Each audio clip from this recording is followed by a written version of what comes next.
মই সঁচাসঁচিকৈ এটা কথা ক'ব খোজোঁ যে অসমৰ মুখ্যমন্ত্ৰী আচলতে সেইটো একেবাৰে সাধাৰণ ভাষাত ক'লে নট ছিগা বুলি কয়। নটটো ঢিলা হৈ গৈছে ইয়াত।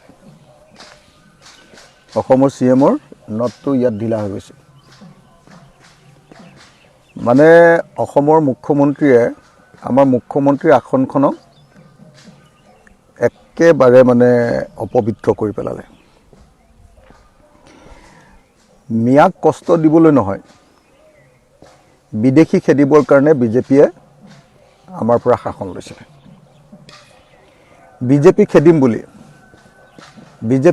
বুলি নৰেন্দ্ৰ মোদীয়ে আমাৰ পৰা 15 বছৰ শাসন ল'লে, 3rd টাৰ্ম, আৰু বিদেশী খেদিম বুলি হিমন্ত বিশ্ব শৰ্মাই 10 বছৰ শাসন শেষ কৰিলে। সৰ্বানন্দ সোণোৱাল আৰু হিমন্ত বিশ্ব শৰ্মাই অসমত 10 বছৰ শাসন শেষ কৰিলে।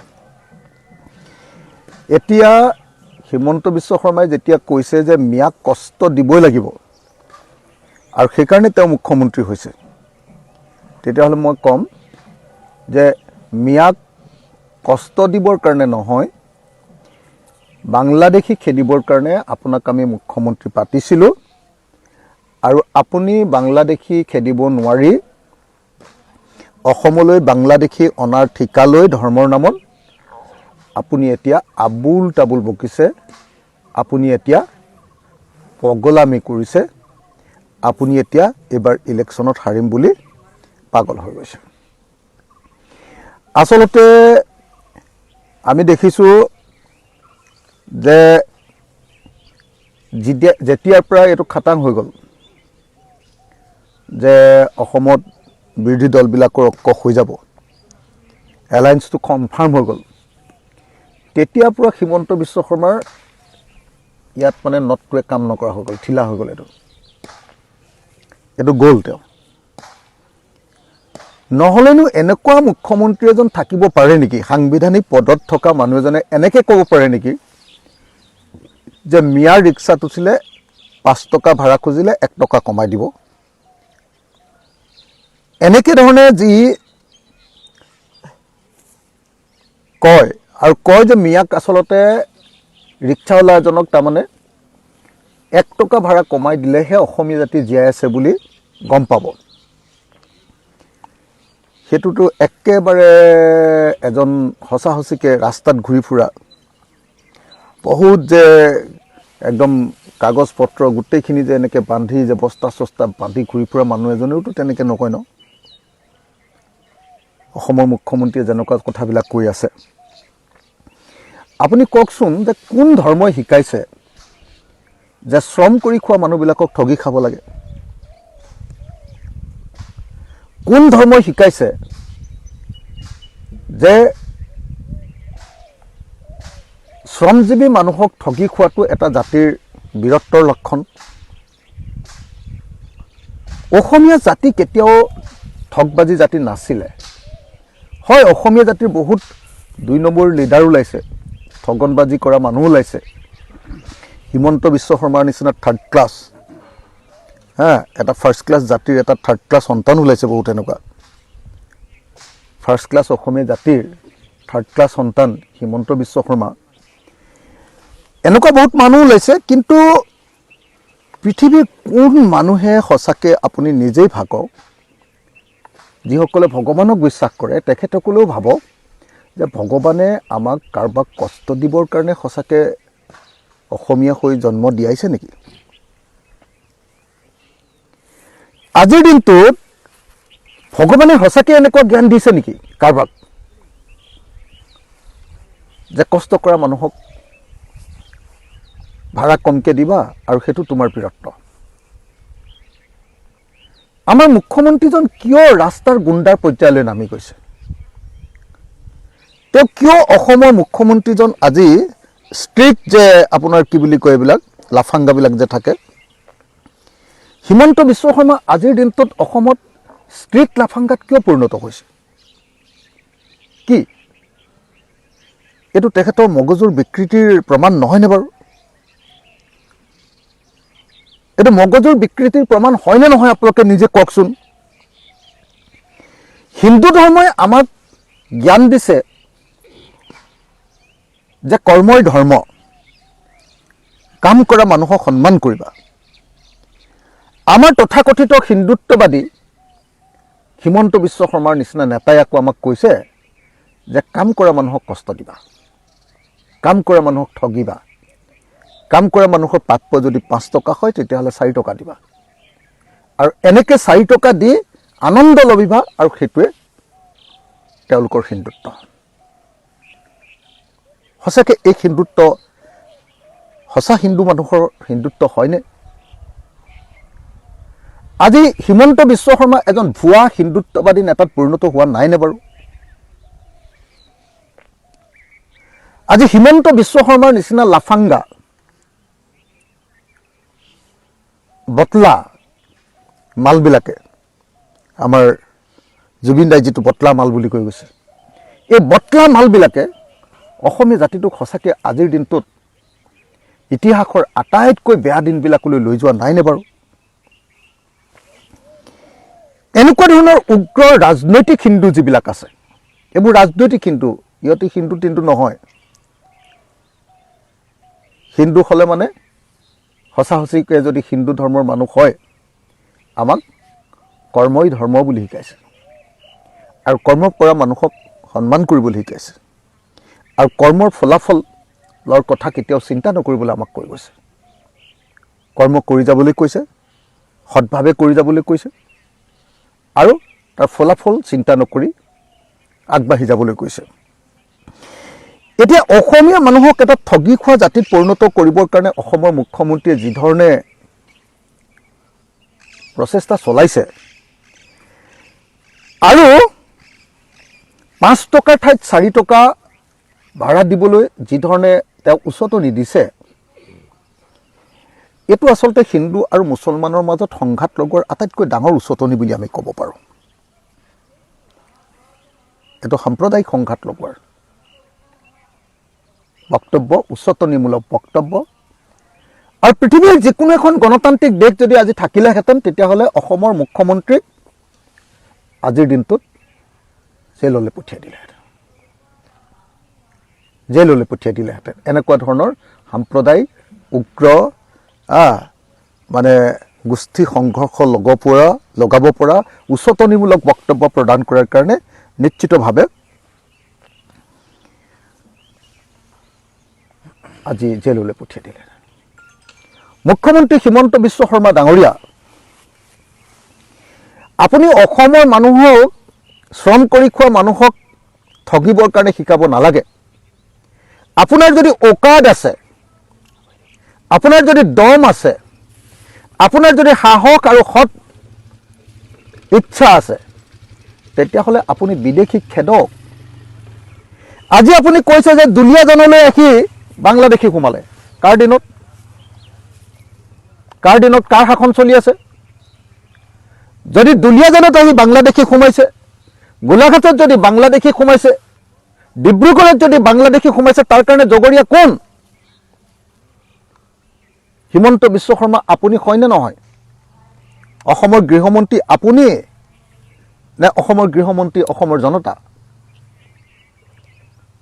আপুনি গৃহমন্ত্ৰীৰ পদত আছে, আৰু তাৰ পাছত যদি কোনোবা বিদেশী সঁচাকৈ যদি অবৈধভাৱে আহি আমাৰ দুলীয়াজান, আমাৰ ডিব্ৰুগড় বা আমাৰ উজনি অসমত স্থান লৈছে,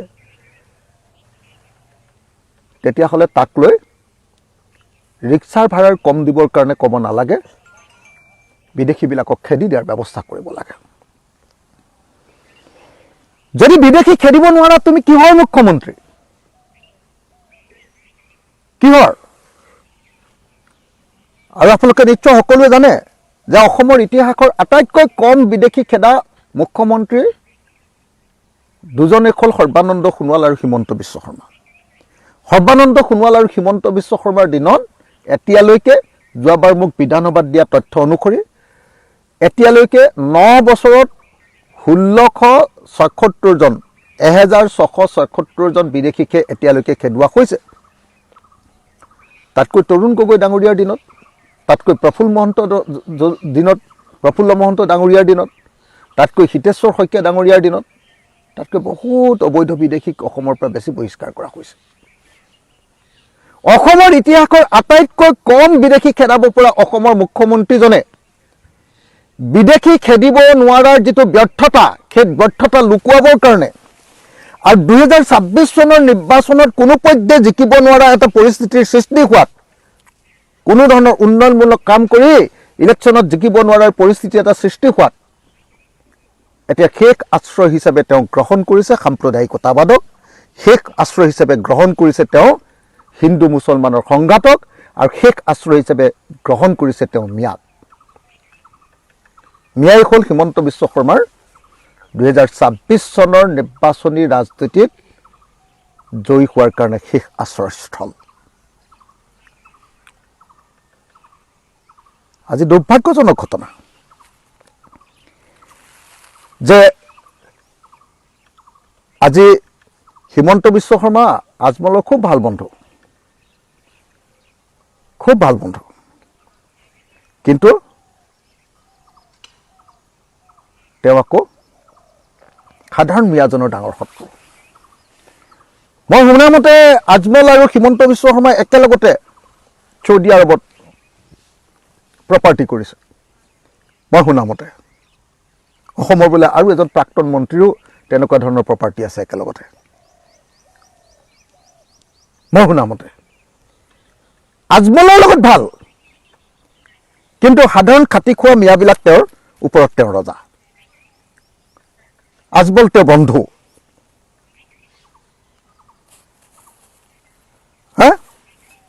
আমি দেখিলোঁ যে 2016 চনত তেওঁলোকে শৰাইঘাটৰ শেষ ৰণ কৰিবৰ কাৰণে, বিদেশী খেদিবৰ কাৰণে শেষ যুদ্ধখন দিছিলে। সেই যুদ্ধখন শেষ হোৱাৰ পাছত 2021 চনত এইবাৰ আহিলে কি আজমল। আৰু এইবাৰ যেতিয়া আজমলক আমি অপ্ৰাসংগিক কৰি পেলালোঁ, এইবাৰ এটাই শব্দ আহিলে মিয়া মিয়া মিয়া মিয়া। আৰে ভাই, বাংলাদেশী খেদাৰ দম নাই তোমাৰ, বাংলাদেশী খেদাৰ কাৰণে তোমাৰ ঔকাত নাই। হিন্দু বাংলাদেশীক আনি তুমি ইয়াত আহি বহুৱাইছা আৰু এতিয়া মিয়া মিয়া মিয়া চৰি আছা। এবাৰ আজমলৰ ভয় দেখুৱাই তুমি ভোট ল'লা, এবাৰ শৰাইঘাটৰ ৰণ কৰিম বুলি তুমি শাসনলৈ আহিলা, এইবাৰ তোমাৰ শ্লোগান হ'ল মিয়া। হেৰৌ, মিয়া কষ্ট দি ৰং চাই নহয়, এটা দুটা 1000-2000 মিয়া মানুহৰ ভোট কাটি নহয়, 4-5 লাখ মুছলমান মানুহৰ ভোট কাটি নহয়। 1971 চনৰ 24 মাৰ্চৰ পিছত অহা সকলো বাংলাদেশী, হিন্দু হওক মুছলমান হওক, মিয়া হওক বেংগলী হওক, সকলোকে খেদিব পৰাটোহে তোমাৰ মুখ্যমন্ত্ৰী হিচাপে ঔকাত। তোমাৰ ক্ষমতা তাত দেখুওৱা, তুমি সেইটো একো কৰিব নোৱাৰা। আৰু খালি অকল সাম্প্ৰদায়িক ৰাজনীতি, ধৰ্মীয় ৰাজনীতি, উগ্ৰ মৌলবাদী ৰাজনীতি, মিয়া মিয়া, বাংলাদেশী, পাকিস্তানী, আজমল, শৰাইঘাটৰ শেষ ৰণ, এই ঘোঁৰাৰ ঘাঁচবিলাক তুমি আমাৰ ৰাজনীতিলৈ আমদানি কৰি অসমৰ ৰাজনীতিটো কমপ্লিটলি তুমি পুতি দুৰ্গন্ধময়, গোন্ধ ওলোৱা, ভেকেট গোন্ধ ওলোৱা, গৰু মৰিলে যেনেকৈ গোন্ধ নাই নহয় ৰাস্তাত, তেনেকুৱা ধৰণৰ এটা তুমি লেতেৰা ৰাজনীতি পৰিণত কৰি পেলাইছা অসমৰ ৰাজনীতি। সেইকাৰণে আমাৰ কথাটো স্পষ্ট যে অসমৰ মানুহে তোমাক অকল মিয়াক কেইটামানৰ ভোট কাটিবৰ কাৰণে, মিয়াক 5 টকাৰ ঠাইত 4 টকাৰ ৰিক্সা ভাড়া দিবৰ কাৰণে তোমাক মুখ্যমন্ত্ৰী পতা নাই। তোমাক আমি মুখ্যমন্ত্ৰী পাতিছিলোঁ অসমৰ বিদেশী সমস্যাৰ সমাধান কৰিবৰ কাৰণে, তোমাক মুখ্যমন্ত্ৰী পাতিছিলোঁ 6 জনগোষ্ঠীৰ জনজাতিকৰণৰ কাৰণে, তোমাক মুখ্যমন্ত্ৰী পাতিছিলোঁ বিদেশীমুক্ত অসম গঠন কৰিবৰ কাৰণে, তোমাক মুখ্যমন্ত্ৰী পাতিছিলোঁ বানপানীমুক্ত অসম গঠন কৰিবৰ কাৰণে, নিবনুৱামুক্ত অসম গঠন কৰিবৰ কাৰণে, প্ৰদূষণমুক্ত দুৰ্নীতিমুক্ত অসম গঠন কৰিবৰ কাৰণে। আৰু তুমি যোৱা 10 বছৰ শাসনত থাকি, তাৰ আগত কংগ্ৰেছৰ দিনত থাকিলা, 10 বছৰ শাসনত থাকি তুমি নোম এডাল ছিঙিব নোৱাৰিলা কাৰো, এই সমস্যাবিলাকৰ এডাল নোম ছিঙিব নোৱাৰিলা। এতিয়া তুমি মিয়াৰ নেগুৰত ধৰি নিৰ্বাচনী বৈতৰণি পাৰ হ'ব খুজিছা। মিয়াৰ নেগুৰত ধৰি হিমন্ত বিশ্ব শৰ্মাই এইবাৰ নিৰ্বাচনী বৈতৰণি পাৰ হ'ব খুজিছে আৰু সেইকাৰণে এতিয়া গোটেই অসমৰ ৰাজনীতি কেৱল মিয়া মিয়া মিয়া মিয়া মিয়া আৰে ভাই যদি সঁচাকৈ মিয়াৰ মাজত বিদেশী আছে খেদাই দিয়া না ভাই উজনি অসমলৈ কাৰ দিনত এতিয়া মিয়াবিলাক আহিছে তোমাৰ দিনত তুমি ব্যৰ্থ হৈছে তেতিয়াহ'লে পদত্যাগ কৰা ইলেকশ্যন নেখেলো বুলি কৈ দিয়া তুমি পৰা নাই বুলি কৈ দিয়া সেইটো নকৰি হিন্দু মুছলমানৰ সংঘাত লগাবলৈ কাজিয়া লগাবলৈ উচতনি দিবৰ কাৰণে তুমি 4 টকা 5 টকাৰ ভাড়া 4 টকা দিবলৈ ক'ব আহিছা লাজ নাই তোমাৰ অকণো গোটেই জীৱনটো আনৰ পৰা ঠগি মেলি খালা এতিয়া সমগ্ৰ অসমীয়া জাতিটোক তুমি ঠগ্ৰামী জাতি কৰিব খুজিছা প্ৰবঞ্চক জাতিত পৰিণত কৰিব খুজিছা দুৰ্ভাগ্যজনক আৰু অসমৰ মুখ্যমন্ত্ৰীক এনেকুৱা কথা কৈ থকাৰ কাৰণে আচলতে ইমিডিয়েটলি ৰাজ্যপালে হস্তক্ষেপ কৰিব লাগে আৰু ইমিডিয়েটলি ৰাজ্যপালৰ হস্তক্ষেপ হ'ব লাগে অসমৰ মুখ্যমন্ত্ৰী পদৰ পৰা খেদাই দিব লাগে আৰু আমি অতি স্পষ্ট ভাষাৰে জনাব খুজিছো ইলেকশ্যন কমিশ্যন অফ ইণ্ডিয়াক আৰু অসমৰ চিফ ইলেকশ্যন অফিচাৰক যে অসমৰ মুখ্যমন্ত্ৰীয়ে ক্লিয়াৰলি কৈ দিছে যে অসমত মিয়াৰ ভোট চুৰ কৰিবৰ কাৰণে দায়িত্ব দিছে তেওঁ নিজেই তেওঁ নিৰ্দেশ দিয়া বুলি স্পষ্টকৈ কৈ দিছে যে ভোট চুৰি কৰাৰ সম্পূৰ্ণ নিৰ্দেশ গৈছে হিমন্ত বিশ্ব শৰ্মাৰ পৰা তাৰ পাছত এই ভোট চুৰি কৰাৰ নিৰ্দেশ যদি যায় তেতিয়াহ'লে এইটো চুৰি নহয় এইটো ডকাইতি গতিকে ভোটৰ ডকাইত হিমন্ত বিশ্ব শৰ্মাক ইমিডিয়েটলি গ্ৰেপ্তাৰ কৰিব লাগে ভোটৰ ডকাইত হিমন্ত বিশ্ব শৰ্মাক ইমিডিয়েটলি গ্ৰেপ্তাৰ কৰিব লাগে এইটো নিৰ্বাচন আয়োগৰ ওচৰত মোৰ দাবী ৰাইজৰ দলৰ দাবী